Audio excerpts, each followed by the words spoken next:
Corona की दूसरी भारतीय वैक्सीन जाइकोव डी को drug controller general of India यानी DGCI ने ह्यूमन ट्रायल की अनुमति दी है। तो इसे किस कंपनी ने बनाया है? ये सेकेंड वैक्सीन है। इसका आंसर होगा जाइडस कैडिला। ओके, नाम आप ध्यान रखना। देखिए, भारत में जो पहली वैक्सीन बनी थी जिसको drug controller general of India ने ह्यूमन ट्रायल की परमिशन दी थी, वो थी कोवैक्सीन। ओके, और उसको बनाया था किसने? तो भारत बायोटेक कंपनी ने बनाया था। जबकि दूसरी वैक्सीन है जाइकोव डी। ओके, इसे जाइडस कैडिला ने बनाया है। देखिए, देश में और भी कई सारी कंपनियां हैं जिन्होंने वैक्सीन डेवलप की है, लेकिन सिर्फ जाइडस कैडिला और भारत बायोटेक दो कंपनी को ही ह्यूमन ट्रायल की परमिशन मिली है। ओके, दुनिया भर में कितनी वैक्सीन बनी है अब तक? देखिए, दुनिया भर में 140 से ज़्यादा वैक्सीन बन चुकी है और जिनमें से 11 वैक्सीन में ह्यूमन ट्रायल की परमिशन मिली है, जिनमें 2 भारतीय हैं। इसलिए ये इंपॉर्टेंट बात है, पूरी दुनिया में 11 वैक्सीन को ह्यूमन ट्रायल की परमिशन मिली है, जिनमें 2 भारतीय हैं। ओके, तो सबसे आगे कौन सी वैक्सीन है, किसका ट्रायल सबसे आगे चल रहा है, थोड़ी सा जानकारी दे दूं आपको। देखिए, कोरोना वैक्सीन की लिस्ट में सबसे आगे है CHAdOx1। उसे स्वीडन की एक कंपनी है एस्ट्राजेनेका और ऑक्सफोर्ड यूनिवर्सिटी ने मिलकर बनाया और वैक्सीन का जो ट्रायल है वो तीसरे फेज में जा चुका है। ह्यूमन ट्रायल तीसरे फेज का हो रहा है। ब्राज़ील और साउथ अफ्रीका में इसका ट्रायल चल रहा है और ये कंपनी का मानना है कि अक्टूबर से ही वो वैक्सीन को दुनिया भर में देना शुरू कर सकती है। ओके, इधर भारत भी कोशिश में लगा हुआ है कि जल्दी से जल्दी वो वैक्सीन को डेवलप कर ले, मतलब उसको ह्यूमन ट्रायल करके सक्सेसफुल दिखा दे। और इसी वजह से ICMR ने 15 अगस्त का डेडलाइन दिया था कंपनियों को, कहा था कि 15 अगस्त तक ये जो ट्रायल हो ह्यूमन ट्रायल पूरा कर लिया जाए। उसका काफ़ी विवाद हुआ। हालांकि बाद में केंद्र सरकार ने ये कहा कि 2021 तक वैक्सीन आएगी, मतलब अभी जो वैक्सीन है 2020 में वो उसकी टेस्टिंग होगी, ह्यूमन ट्रायल होगा, उसके बाद आएगी। लेकिन बाद में ये भी बयान जो है वापस ले लिया गया। हालांकि कन्फ्यूजन काफ़ी है, सरकार ये चाह रही है कि 15 अगस्त तक लॉन्च कर दे। इसके बारे में मैंने कल काफ़ी डिटेल में आपको बताया था। आप कल वाला वीडियो अगर आपने नहीं देखा है तो ज़रूर देख लो, उससे काफ़ी कन्फ्यूज़न आपका क्लियर हो जाएगा वैक्सीन के मामले का। अगला क्वेश्चन लेते हैं। कोविड-19 संक्रमण के मामले में रूस को पीछे छोड़कर भारत किस स्थान पर आ गया है? आंसर होगा तीसरा, 3rd पोजीशन है। तो दुनिया में इस वक्त जब मैं वीडियो बना रहा था उस वक्त तक कोरोना इन्फेक्शन के टोटल मामले 1,15,00,000 से ज़्यादा हो चुके हैं और 5,36,000 से ज़्यादा लोगों की मौत हो चुकी है कोरोना वायरस की वजह से। हालांकि 65 लाख लोग ऐसे हैं जो ठीक हो चुके हैं। और अगर इंडिया की बात करें तो हमारा देश कोरोना इन्फेक्शन के मामले में रूस को पीछे छोड़कर तीसरे स्थान पर पहुँच गया। हमारे देश में यानी भारत में कोरोना के मामले 7 लाख के करीब पहुंच चुके हैं।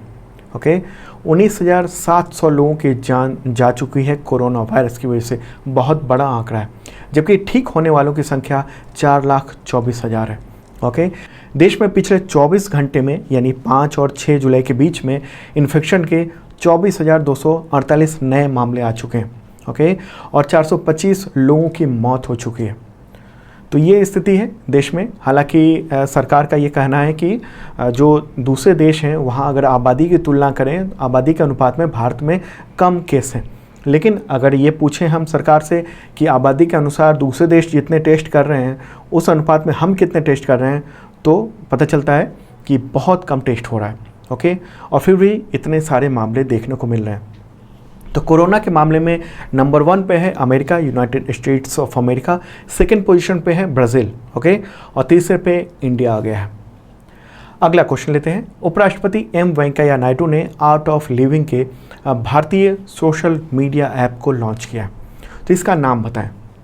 इसका आंसर होगा एलिमेंट्स। ओके, देखिए, आर्ट ऑफ लिविंग ने इसे देश के सोशल मीडिया सुपर ऐप का नाम दिया है। उसने कहा है कि ये देश का सोशल मीडिया सुपर ऐप है और इसमें सोशल कनेक्शन के अलावा, कनेक्टिविटी के अलावा chatting, audio video calling, group calling, e payment, e commerce, Facebook की तरह पब्लिक प्रोफाइलिंग जैसे फीचर्स अवेलेबल हैं। और ऐप को डेवलप करने में भारतीय IT एक्सपर्ट्स से उसका काम लिया गया है, उन लोगों का, और काफ़ी मेहनत हुई है इस पर, ऐसा कहना है। तो आर्ट ऑफ लिविंग के संस्थापक कौन है? श्री रविशंकर। अगला क्वेश्चन। वर्ल्ड बैंक ने जुलाई 2020 में MSME सेक्टर के लिए भारत को कितना कर्ज देने को मंजूरी दी है? अभी हाल ही में? इसका आंसर होगा $750 मिलियन। ओके, अगर इसे रुपए में कन्वर्ट करेंगे तो ये 5,625 करोड़ रुपए होते हैं। ओके, तो इस रकम से ऐसे सूक्ष्म, लघु और मध्यम उद्योगों को यानी माइक्रो, स्मॉल और मीडियम इंडस्ट्रीज़ को सरकार फंड देगी जो कोरोना वायरस की वजह से, महामारी की वजह से प्रभावित हुए हैं। और ऐसे संख्या करीब 15 लाख के आसपास आंकी गई है। 15 लाख MSME जो सेक्टर के इंडस्ट्री है उनको मदद की जाएगी और इससे नौकरियों की सुरक्षा होगी और चरमरती हुई जो देश की अर्थव्यवस्था है उसे थामने में मदद मिलेगी। ओके, देखिए वर्ल्ड बैंक ने लगातार कोविड-19 को लेकर इमरजेंसी लोन दिए हैं इंडिया को और अब तक टोटल लोन की संख्या जो हो गई है, आंकड़ा हो गया है वो $2.75 बिलियन तक पहुंच गया। अगर रुपए में कन्वर्ट करेंगे तो 20,600 करोड़ रुपए ये होते हैं। ओके, पिछले 3 महीने में ये रकम मिली है। तो भारत में विश्व बैंक के जो कंट्री डायरेक्टर हैं जुनैद अहमद, उनका ये कहना है कि इससे रोजगार सृजन होगा और आर्थिक सुधार की गति इससे बढ़ेगी।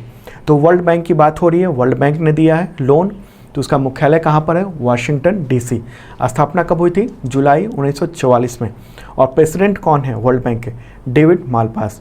और MD और CFO कौन है? इंडियन है, अंशुला कांत। नेक्स्ट क्वेश्चन लेते हैं। केंद्र सरकार ने 8,250 करोड़ रुपए की लागत वाले चंबल एक्सप्रेस वे के निर्माण को मंजूरी दी है। तो ये कितने किलोमीटर लंबी होगी? जो घोषित किलोमीटर है वो आंसर होगा 404 किलोमीटर। ओके, देखिए अभी हाल ही में केंद्रीय परिवहन मंत्री नितिन गडकरी ने, road transport minister Nitin Gadkari ने चंबल एक्सप्रेस वे को लेकर एक वीडियो कॉन्फ्रेंस की और उसके जरिए मध्य प्रदेश के मुख्यमंत्री से भी इसकी चर्चा की और मध्य प्रदेश के मुख्यमंत्री शिवराज सिंह चौहान ने इसके लिए 781 करोड़ रुपए जारी किए हैं।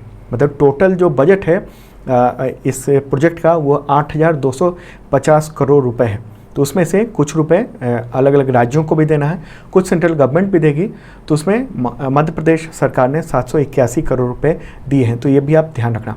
और ये जो चंबल एक्सप्रेस वे है ये मध्य प्रदेश, उत्तर प्रदेश और राजस्थान से होकर गुजरेगा और स्वर्णिम चतुर्भुज जो है दिल्ली कोलकाता खंड उसको और दिल्ली मुंबई एक्सप्रेस वे को भी उसको जोड़ेगा। ठीक है, अच्छा, इस प्रोजेक्ट में 309 किलोमीटर का जो हिस्सा है वो मध्य प्रदेश में आएगा। ओके, सबसे ज़्यादा, और 78 किलोमीटर राजस्थान में होगा और 17 किलोमीटर उत्तर प्रदेश में होगा। ये राजस्थान के कोटा को मध्य प्रदेश के भिंड से जोड़ेगा, एक तरह से ये बात है। और इससे क्या होगा कि चंबल का जो एरिया है वो बहुत पिछड़ा हुआ है, उसको लाभ मिलने की उम्मीद है, कनेक्टिविटी बहुत अच्छी हो जाएगी। अगला क्वेश्चन लेते हैं। दिल्ली सरकार कब से कब तक पौधा लगाओ पर्यावरण बचाओ अभियान पखवाड़ा आयोजित करेगी, जिसमें 31 लाख पेड़ लगाए जाने का लक्ष्य रखा गया है? आंसर होगा 10 से 26 जुलाई। ठीक है, दिल्ली के पर्यावरण मंत्री हैं गोपाल राय, तो उन्होंने ये कहा है कि केंद्र सरकार से उनको तो लक्ष्य मिला था 15 लाख पौधे लगाने का, लेकिन दिल्ली गवर्नमेंट ने यह तय किया कि 31 लाख पौधे लगाए जाएंगे। इसी से रिलेटेड अगला क्वेश्चन लेते हैं। दिल्ली सरकार ने वर्ष 2021 तक ग्रीन क्षेत्र यानी हरित पट्टी 325 वर्ग किलोमीटर से बढ़ाकर कितना करने का लक्ष्य बनाया है 2021 तक?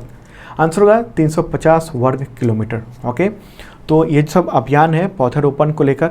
और जो पोल्यूशन की जो स्थिति है दिल्ली में, जो सर्दी के मौसम में बहुत ज़्यादा देखने को मिलती है, तो उस वक्त जो है पर्यावरण को कंट्रोल करने के लिए ये सब अभियान जो है पेड़ लगाने का बहुत तेज़ी से चलाया जाएगा, उसी की वजह से, उसी के लिए, ताकि दिल्ली का जो पोल्यूशन लेवल है वो थोड़ा कम हो सके। तो दिल्ली की बात हो रही है, मुख्यमंत्री कौन है? अरविंद केजरीवाल। और उपराज्यपाल कौन है? Lieutenant governor Anil Baijal. अगला क्वेश्चन लेते हैं। ओडिशा सरकार ने किसानों को फसल ऋण देने के लिए कौन सी योजना लॉन्च की है? फसल लोन देने के लिए आंसर होगा बलराम योजना। ओके, नाम ध्यान रखना आप, अलग अलग राज्यों में जो भी योजनाएं चल रही हैं उससे रिलेटेड क्वेश्चन तो अक्सर आते हैं। तो इसके तहत ये होगा कि भूमिहीन जो कृषक हैं, किसान हैं, जिनके पास लैंड नहीं है, उनको संयुक्त देता समूह एक बनाया जाएगा और उसके माध्यम से लोन मिलेगा। ओके, तो उड़ीसा की बात हो रही है। मुख्यमंत्री कौन है? नवीन पटनायक। गवर्नर कौन है? गणेशी लाल। और राजधानी आप जानते ही होंगे, भुवनेश्वर। अगला क्वेश्चन लेते हैं। केंद्रीय माध्यमिक शिक्षा बोर्ड यानी CBSE ने शिक्षकों और छात्रों के लिए मुफ्त और व्यापक प्रशिक्षण कार्यक्रम के लिए किस सोशल मीडिया ऐप्स के साथ साझेदारी की है? आंसर होगा फेसबुक। ओके, देखिए फेसबुक के थ्रू एक ट्रेनिंग दी जाएगी।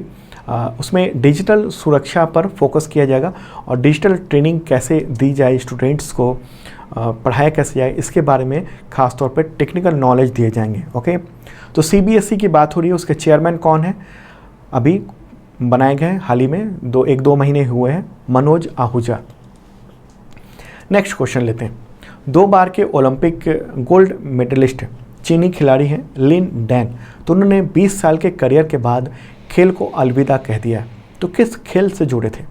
देखिए वो बहुत मशहूर खिलाड़ी, इसलिए क्वेश्चन इंपॉर्टेंट हो जाता है, चाहे वो चाइनीज ही क्यों ना हो, क्योंकि आजकल हम लोग चाइना से काफ़ी जो है नफ़रत हम लोग की हो गई है, जब से गलवान घाटी में हमारे 20 जवान शहीद हुए हैं। फिर भी ये क्वेश्चन इंपॉर्टेंट है क्योंकि खेल से जुड़ा हुआ है। आंसर होगा बैडमिंटन। ओके, 2 बार के ये ओलंपिक गोल्ड मेडलिस्ट हैं और 5 बार के वर्ल्ड चैम्पियन हैं लिन। तो उन्होंने 2000 में खेलना शुरू किया था, वर्ष 2000 में, और 2008 और 2012 ओलंपिक गेम्स में गोल्ड मेडल जीता था उन्होंने। 6 बार प्रतिष्ठित ऑल इंग्लैंड ओपन चैम्पियनशिप उन्होंने जीत लिया था और सुपर ग्रैंड स्लैम पूरा कर लिया था उन्होंने, जिसमें बैडमिंटन की दुनिया के सभी 9 प्रमुख जो खिताब होते हैं वो सब उन्होंने जीत लिए थे। तो एक खिलाड़ी के तौर पर प्रतिष्ठा तो है ही। तो दोस्तों ये था इंपॉर्टेंट करंट अफेयर्स। कैसा लगा जरूर बताना कमेंट बॉक्स में। और इसका PDF अवेलेबल हो गया है मेरे बगल में, डाउनलोड का लिंक है, क्लिक कीजिए, डाउनलोड कर लीजिए, या आप इसे वीडियो के डिस्क्रिप्शन से भी डाउनलोड कर सकते हैं। वहाँ पर और सारे भी PDF अवेलेबल हैं। आज का करंट अफेयर्स PDF तो फ्री है, बाकी थोड़ा पेड है। 2020 का, 2019 का बुक भी अवेलेबल है, अमेजन पे है, 2019 के करंट अफेयर्स का, वो भी डिस्क्रिप्शन में आपको डिटेल मिल जाएगा।